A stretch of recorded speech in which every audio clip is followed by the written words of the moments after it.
going to call this a seminar. And basically, my name is Cameron. I'm one of the loan officers here. Kind of why me? Why am I the one doing this? I have about a decade's worth of experience in the auto buying, lending world. It's something that I've done and had a lot of fun with over the past 10 years. And I started in the dealer world. So I was a finance manager here in town for, like I said, close to a decade. And so today's goals or objectives is just kind of help you be a little bit less overwhelmed and more prepared when you're going in to purchase a vehicle, kind of break down that vehicle buying process, as well as just kind of help you and give you some tools that are available to you to just help you through that purchase. So yeah, we'll go through this, but the first things first, and we'll kind of go step by step with this, but a broad overview is the vehicle purchase process. Obviously, you got to figure out what you're buying, so you narrow in your searching. Once you do that, you're researching your top choices, securing your finances, which is where we come in, and of course, selecting the best vehicle for you. Verifying the vehicle's value, because we don't want you buying a $100,000 vehicle if it's only worth 80, right? And we want to make sure that if you're buying used, you know how to research that vehicle's history, kind of what it means if it doesn't have that history available to you, and then of course the actual purchase process. So that being said, narrowing your search is kind of the big one, right? You gotta know what you want to buy. We've had just in my days in the dealers, we had a ton of people come in and just say, okay, well, I'm looking for a vehicle. It's like, okay, what type? And they say, I don't know. It's like, liar. You just haven't actually taken the time to actually think about it. So the first thing is, does the vehicle fit my needs and budget? Now, needs and budget is huge, right? If you're making 12 bucks an hour, working 20 hours a week, you're not going to be looking at a $100,000 Corvette, right? It's just doesn't fit the budget that you have. But things like a coupe, SUV, sedan, minivan, a truck, what do you need for you and your needs, your family needs, et cetera, et cetera. So the big thing that I am not good at is using fact rather than emotion. I am personally guilty of buying a ton of vehicles based off my emotions towards them, which has been fine. I've been lucky, and the cars that I've purchased have worked out nicely for me, but I've seen a lot of other people do that as well, and it really doesn't work. Now, that being said, if the vehicle's over budget, is it going to fit 2 car seats? I like the features. One of my biggest not regrets in terms of vehicles is I bought a vehicle without seeing it before it even came out. I put an order in for it. When I got here, loved every single part of it, except when I drove over a half hour, I would always rest my knee up against the center dash. And I have long legs, and it hurt to the point where I got rid of it after 2 months because I couldn't drive more than a half hour without being annoyed at the car. And so it's the little things about the vehicle that you love as well as you hate. So you got to make sure that when you're actually going through the process, you're checking those boxes, you're test driving the vehicles, you're making sure that you're using your brain, unlike me, to purchase the actual vehicle. That being said, there's a couple different types of vehicles that you can look at. I have 2 listed here. There is a third category that I'm going to sneak in there, though. The first one is new vehicles. Obviously, new vehicles, they're brand new, right? They haven't lived their life yet. You don't need to worry about a history. Typically, well, always, they come with factory warranties directly from the manufacturer. So this is going to be things, if you've heard the term bumper to bumper or powertrain warranty, those are going to come on new vehicles directly. Downside is you get that drive-off instant depreciation. So there's a term, as soon as you drive the vehicle off the lot, you lose money because it is now used. And that is 100% accurate, right? Little bit less accurate in the past couple years, especially with dealers not being able to get you new vehicles and stuff like that. Now that supply chains are quite a bit stronger, that is becoming more and more relevant again. Obviously, they do have the best interest rates and or rebates, and this is because for a vehicle loan, it is essentially just a risk assessment, right? Number one reason people miss payments is because they're fixing their cars, right? If the car doesn't work, there's no sense in making my payment on it. So newer cars are less likely to break down because they're covered under that warranty, right? The older the vehicle, the higher the risk because it's getting towards the end of its life cycle. And then, of course, we move into the used vehicles. Now, typically used vehicles are going to be less expensive. There's less drive-off depreciation because someone else took that hit for you. But you do have that downside of the fear of the unknown. How was the vehicle treated in its past, right? Now, if it's a minivan, was someone just hauling kids around, or what was the use that it was being used for? Especially like with trucks, that's a big one. Was it a work truck, or was it what I call a garage princess, where it just sits in the garage and never gets driven because the owner just thinks it's too nice, right? So there's different ways that vehicles are treated. Obviously, with used vehicles, you're kind of privy to all of them, and so we'll go through kind of how to look at that vehicle's history, how to prevent issues, stuff like that. The third one that I'm going to squeeze in there is what's called a certified used. Now, certified used vehicles are vehicles that are sold by dealership specifically, so it's not like you can buy them from Joe down the street. But certified vehicles go through the dealer's initial used vehicle inspection when they take them in, and they go through an additional manufacturer inspection. And what that is that means not only is it up to the dealership standard as a used car, but it's up to the manufacturer's standard as a used car as well. Now, typically they are going to be a little bit more expensive than your standard used vehicle. So if you have two identical vehicles, one's a certified used, one's a used, the certified is going to be a little bit more expensive. And the reason that is, typically you get some extra warranty tagged onto there because it's directly verified through the manufacturer that, hey, this is a good vehicle. But also too, again, it's just kind of that stamp of approval. And for example, you can't get a certified Chevy at a Ford dealer, right? It needs to be done through the same manufacturer. So you're not going to find that in flip-flopping dealerships, okay? Now, once you kind of have a general idea, yeah, question. So certified used car, is it more expensive than just a regular used car that's not certified? Yeah, typically. And again, it's just that additional stamp of approval. And typically the dealership pays the manufacturer to actually process that certification. So I know back when I worked at Chevy, it was about $1,600 for the dealership to actually go through and do that additional Chevy inspection, but that also gets you additional warranty coverage for your bumper-to-bumper and powertrain. So yes, it is going to be more expensive, and that's because the dealership is paying the manufacturer to stamp that for you. So, but yeah, once you actually have that vehicle kind of narrowed down of, okay, what do I want? What fits my needs and budget? Now it's time to narrow your search, right? And the big thing is estimating your payments and setting that budget. I always tell people, set a budget for yourself and give yourself a max, because you're always going to go over it. It just is what it is. If you say, hey, I'm going to be $250 a month, you're probably going to be at $350 a month, right? So set a max that's reasonable, right? Something where if you lost your job or something like that, you'd be able to pay out until you kind of get everything turned around. But yeah, it needs to be something that you're comfortable with.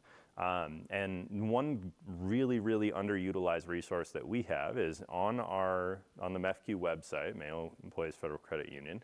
On our website, we do have an online loan calculator. So you can just simply type in the amount that you're looking to finance, how long you want to finance it for, and our current rates that automatically get chucked into there. And it'll spit out a payment that's going to be pretty darn close to what an actual payment would be on that. And that just kind of allows you to play around with, okay, well, what does $20,000 look like? Perfect, it's about $400 a month, all right? Well, what is 25? And then you can kind of do the math from there. So it's a good tool to use. That being said, researching the top choices of vehicles. Now, everyone is going to have an opinion about vehicles. Just is what it is. We all use them in our day-to-day life. We've all had good luck with vehicles. We've all had bad luck with vehicles. It just is what it is, right?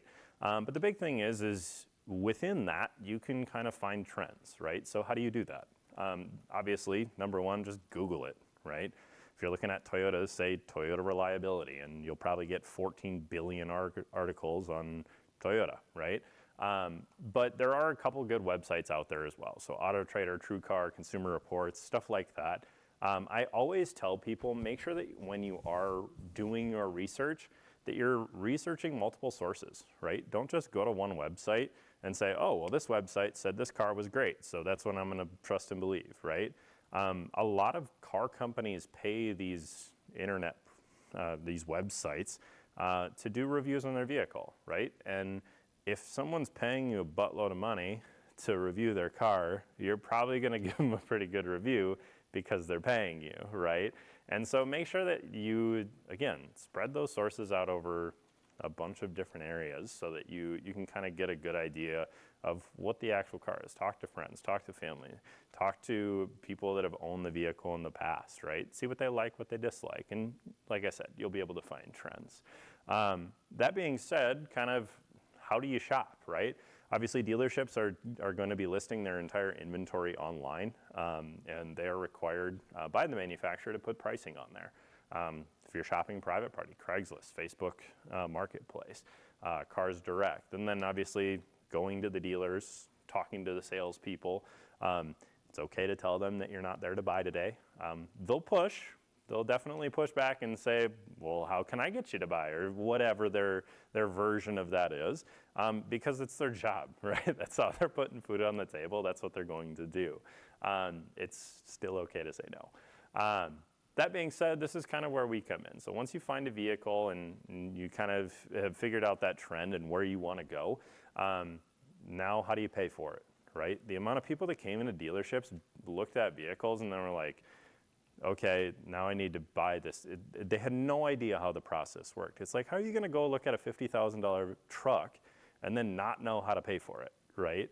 And so typically with this, just apply online for our website, right? We do a pre-approval process, and it basically just says, yeah, you're good up to X amount of money, right? And then from there, you don't have to think about it, right? So once you find that vehicle, you can just say, nope, finance with Mayo Federal Credit Union. Perfect, done, easy peasy, right? That being said, we can help you through that process as well. If you're like, okay, well, I found this vehicle, I want to make sure I'm not overpaying for it. We can help you with things like vehicle values and stuff like that. And you can just focus on getting the right car for you rather than worrying about the money side, because you already took care of that with us. That being said, I am a firm believer in go with whoever's lowest. So if you're a numbers person and you're like, hey, the dealership is offering me 1% less, great, do it. It's math, it's saving you money. But if you're like, okay, well, it's not enough to warrant the service difference in between us and them, fine. That's just something that you have to recognize. And if that's something that you're willing to pay, great, that's why we're here, right? But that being said, dealerships typically do offer financing. That being said, they have a wholesale relationship with the banks that they use. So they have typically 10 banks or so, and those banks will pay the dealership to help procure financing, right? So if you're going to buy a truck and you're going to go sit down with the finance manager is going to send your deal out to a couple different banks, and whoever gives the finance manager the best deal, whether it be making the finance manager a good amount of money or giving you a good rate or both, they're going to present that to you.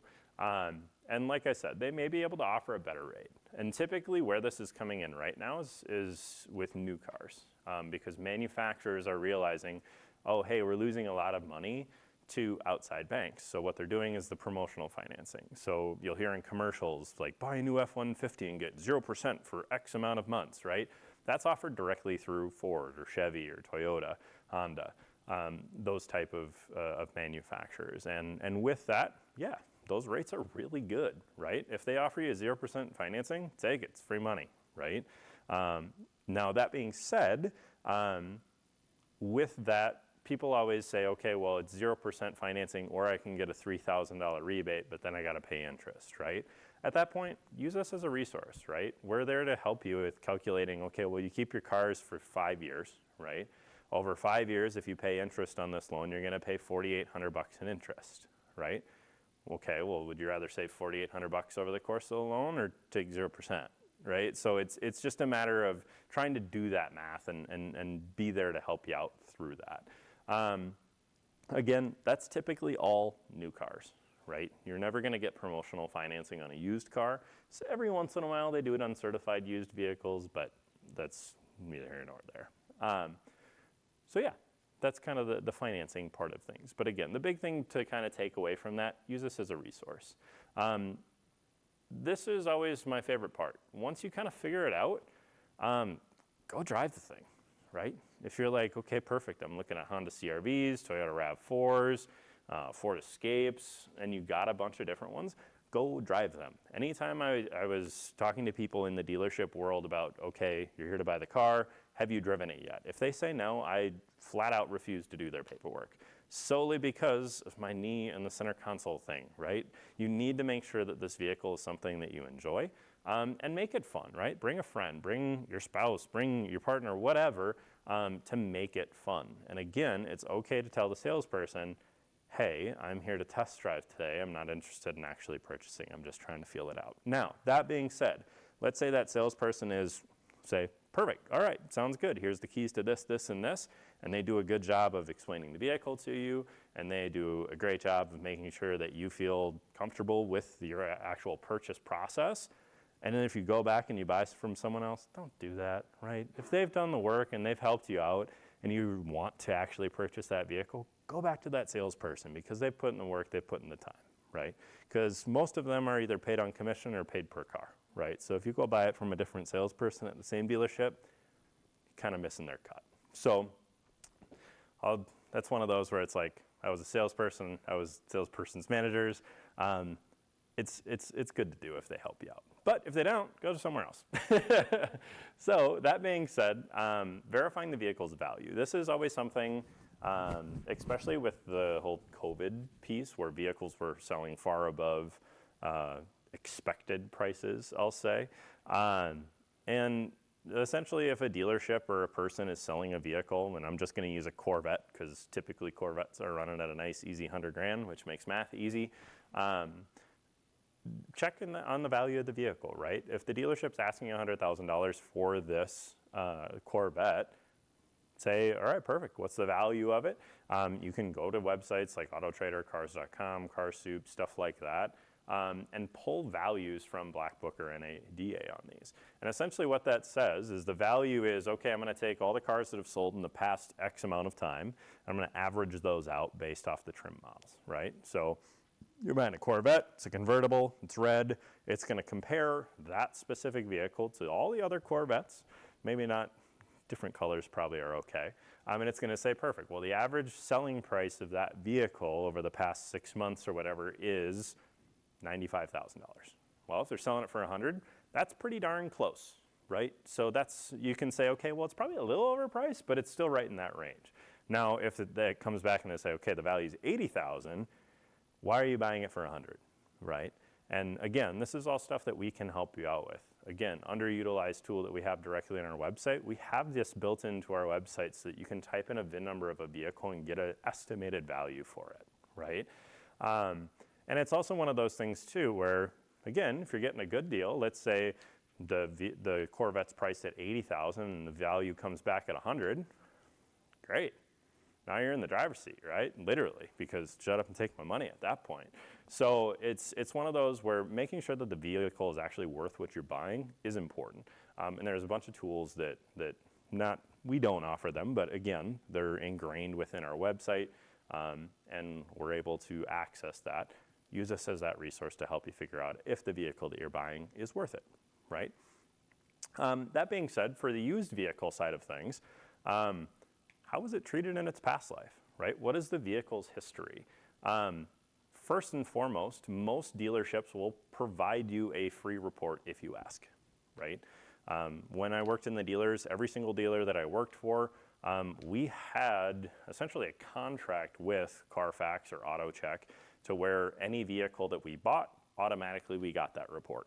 And we could give that out, right? We used it as a sales tool, right? Well, look at this. This had one owner, everything, it was locally owned, this, that, or the other thing. It'll tell you all that information in there. Now, if you're shopping online by yourself and you go to Facebook Marketplace and John down the street is selling his truck, you're probably going to have to pay the $5 it is to get the vehicle history report if you want. But most dealers, again, will provide that for you for free.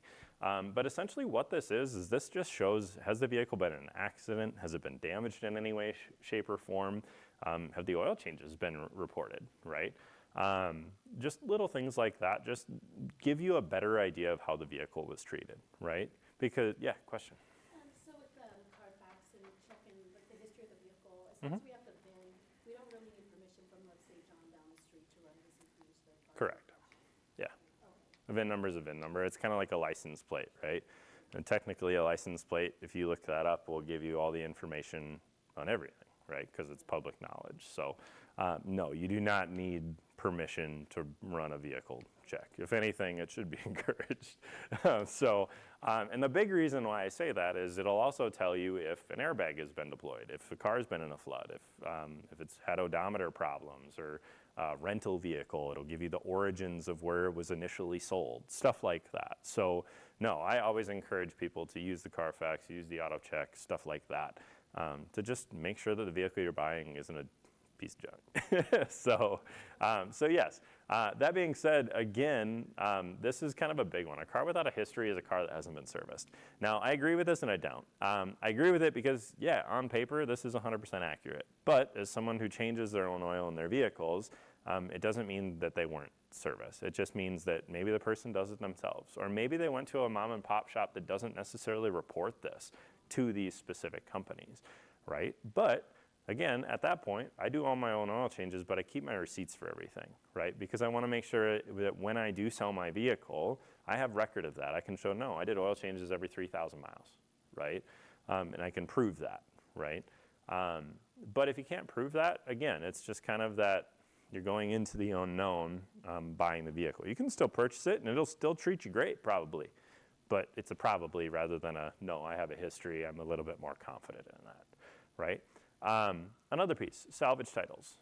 So in Minnesota, this is pretty common with all the deer that we have, just to be honest with you.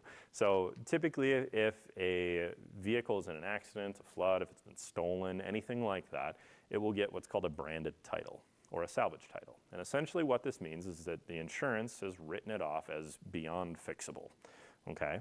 Now, that being said, it doesn't mean that it's not fixable, if that makes sense. It's just not fixable from an insurance standpoint. So there are plenty of companies out there that buy salvage vehicles from insurance companies, put the time and the effort and their abilities, and fix them up to become really, really nice cars, right? First vehicle I ever bought was a salvage vehicle because it was cheap, right? But it lasted me longer than other vehicles that I've had that weren't salvage titles, right? Now, that being said, because they've been totaled out by insurance, typically they're a lot cheaper than the retail price, right? So you can have, let's say you have a 2019 CRV that got a bunch of hail damage, and the insurance is like, nah, we're not fixing all of that, right? Well, that's just hail damage, right? Who cares if it's a little bumpy, right? If someone takes the time and actually removes that hail damage, and you compare that with another 2019 CRV that doesn't, the hail damage one's obviously going to be a little bit cheaper, but it doesn't mean it's not a bad car. And the big thing is, if you're ever curious, just have it inspected by a licensed mechanic. Take it to a shop, right? Before you spend $30,000, spend $120 to have someone look at it. Now, that being said, let's say you spend $120 and they say, you probably shouldn't buy this. Well, great. You just spent $125 to avoid a $30,000 problem, right?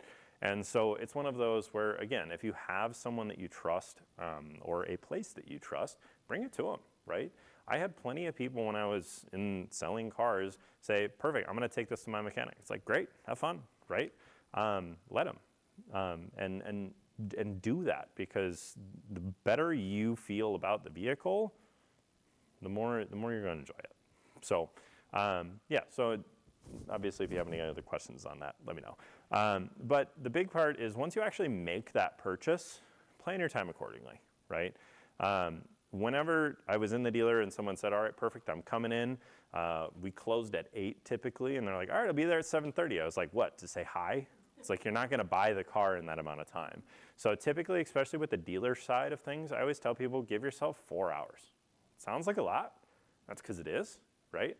But if you don't do anything any prep time, or you're just going in on the first go, and then you walk out of there with the car, it's going to be a minute, right? Because they got to figure out, okay, what car are you looking at? Okay, is it clean? Does it have gas in it? Right? Okay, your test drive, there's another 20 minutes. Now it's like, okay, we'll negotiate, trading in your vehicle if you have that. How are you going to pay for it? Actual paperwork process. Then during that, they're going to be cleaning the vehicle for you, and then eventually they got to teach you how to use the thing, right? It's not just as simple as going in, signing 2 things and leaving. I wish, it'd be nice, but it's not, right? It's a legal contract. They're registering it with the state of Minnesota. They're registering it with wherever you live. And so give yourself time, right? Don't expect to be in and out in an hour. It's just not gonna happen. And if it does, great, props to the dealer, right? But it's probably not. But that being said, be clear about your expectations with the price. Now, one thing that's really, really nice lately is a lot of dealerships have moved to a non-negotiation pricing model, which honestly is great. I've worked for dealerships that did the negotiation and some that didn't. And the ones that didn't were just a lot better. It's not like you're gonna go into Target and buy some toilet paper and be like, I wanna negotiate. It's just, no, that's what the price is, perfect, that's what it is. But the big reason that a lot of dealerships have moved that way is this beautiful thing called the internet, right? Because if you're shopping and you're looking for F-150s and you go into Google and you type 2024 F-150, you're gonna get 200,000 different results. And in order for the dealerships to sell those vehicles, they have to have a competitive price. They just have to. Otherwise, you'll just go down the street or go to a different dealership. And so a lot of them have moved to that non-negotiation pricing because they know that they need to give you a fair price. Now, it may not be the best price, but it will be a competitive, fair price. If you want to do the extra digging to find the best price in your area, sure, great, do it, right? But for me, if there's a car that's $500 cheaper 4 hours north of here versus one that's $500 more that's right here, I'm gonna spend the $500 just so I don't have to drive 8 hours round trip. That's worth it to me, right? Which is why they don't do that negotiation aspect of things. But otherwise, some of them do. You can still go with that, but it's not many. That being said, this is my least favorite and most favorite part of this kind of presentation, which is extended warranty talk. Optional coverage. This is something that is typically offered directly through the dealership. I will start this segment with I am extremely biased on this subject, just because I sold these products for a long time, and I've seen the good and I've seen the bad. And so essentially what this is the extended warranties that dealerships offer you for the vehicle, right? Most vehicles, brand new, will come with 3 or 36,000 mile bumper to bumper. A dealership will say, hey, well, if you keep your vehicles for 10 years, let's cover it for the entire 10 years, right? And they'll say for $3,500, you can do that, right? Now, essentially what this is either typically an aftermarket program, right? Or a third-party company that the dealership is partnered with to basically say, all right, well, if this breaks, we'll cover it, right? And these are, in my opinion, good. I am a person who will pay for convenience. If my engine goes out, I just want it fixed, and I'm okay if I pay a $100 deductible and be done with it, right? Especially with all the technology that's out there nowadays, touchscreen displays, backup cameras, all the actual tech in the vehicle. That's not something that I can fix in my garage like I can my 2002 GMC, right? It's just not. So I'm gonna let someone else do that. Now, if you're the type of person that is like, I've never had an issue, I'm just saving up my money, so if something like that does happen, I can pay for it out of pocket, great, that's fine. You can absolutely do that, and you don't have to purchase one of these services. But we typically get asked a lot, is it worth it? Can I do it? Should I do it, right? And it's all just down to, well, is the peace of mind worth it for you, right? For me, it is. For a lot of other people, it isn't, right? And so with that, I just tell people, go with your gut. If you got a good feeling about it, do it. If you don't, right? But again, there are those risks that you take if you don't. And again, you are paying for it if you do. So that being said, gap coverage. Now, we talked a little bit about vehicle values. Now, gap coverage, or guaranteed asset protection as it's otherwise known as, is not a protection for the vehicle. It is a protection for the loan. So for example, let's say you're looking at that Corvette, and it's $100,000, you're not putting any money down. Well, you're gonna pay your tax, your title, your licensing. You're probably gonna be financing about $110,000 once it's all said and done, okay? Now, that being said, let's say you go and you drive that Corvette too fast and you hit a wall, and now that Corvette is totaled, right? Your insurance says, nope, we're done. The insurance is only going to pay for what that vehicle's worth. So they're gonna give you $100 grand for it, right? They don't care about taxes, titling, licensing, or any of that. And so what gap coverage does is it covers that difference in whatever the insurance pays versus what you owe on the loan. Now, obviously, that's up to a certain percent, right? If you spend $200,000 on this $100,000 vehicle, no, you're just dumb. So it's just one of those things where typically it's up to about 120% of what the vehicle's value is worth. Now, I talk big numbers, Corvette, this, that, or the other thing. This comes into play typically on older vehicles most, right? Just because those are the vehicles that the value can change quite a bit, right? So for example, let's say you're buying a 1999 Toyota Corolla, right? That vehicle is rock solid, right? And let's say someone was just driving it to and from church on Sunday, and so it has 60,000 miles on it. You know that will last you a long time. So they're going to ask a premium for it. So let's say they ask that premium of $8,000, but the vehicle's only worth $3,000 in the market's eye.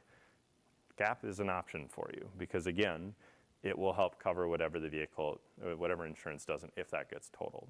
Now, that being said, if it's worth $3,000 and you're buying it for $8,000, we're probably not going to finance the $8,000 because the collateral isn't worth what you're wanting to finance. You're probably going to need to make a down payment and stuff like that. But again, exaggerations to prove a point. So this is something that we offer. Typically, it's about $5 a month-ish.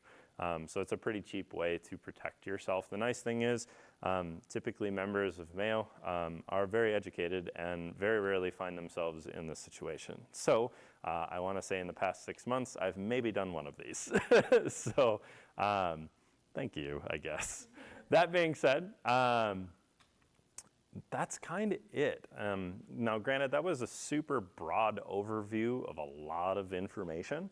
And so I'll put my information up here at the end. So if you do have questions, you can reach out, whether it be via email or phone number, whatever. But again, if you are in that shopping process and you want our assistance with that, and you want to help yourself get pre-approved, you can always do that loan application online, come into one of our locations. We would be happy to help you out.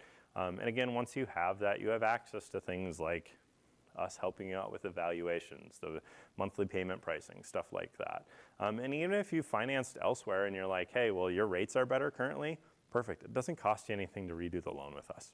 It just takes a little bit of time. So it's one of those where if you have any questions, again, mayocreditunion.org is where to go for that. That is my information, but that'll do it for me. So if you have any other questions, feel free to put them in the chat. Yeah, question? Here's a quick question. Is gap insurance similar to like, if you have like an antique vehicle that the book value may show up where it's not worth as much as where it really is because of the Yeah, the value of it, right? So if you have like a '69 Corvette or whatever, and it's worth 40 grand, but because the market only says it's worth 20. Yeah, so it's older vehicle, and that's why I said older vehicles are it's pretty tricky with that type of stuff. But yeah, essentially it's there that if you have a loan on it, now remember, it's not a protectant for the car, it's for the loan specifically. So if you already own it, great, you're good, right? But let's say you had a loan on it, the vehicle gets totaled in some way, shape, or form, yes, it will help pay off whatever the insurance company doesn't if something happens. So yeah, good question.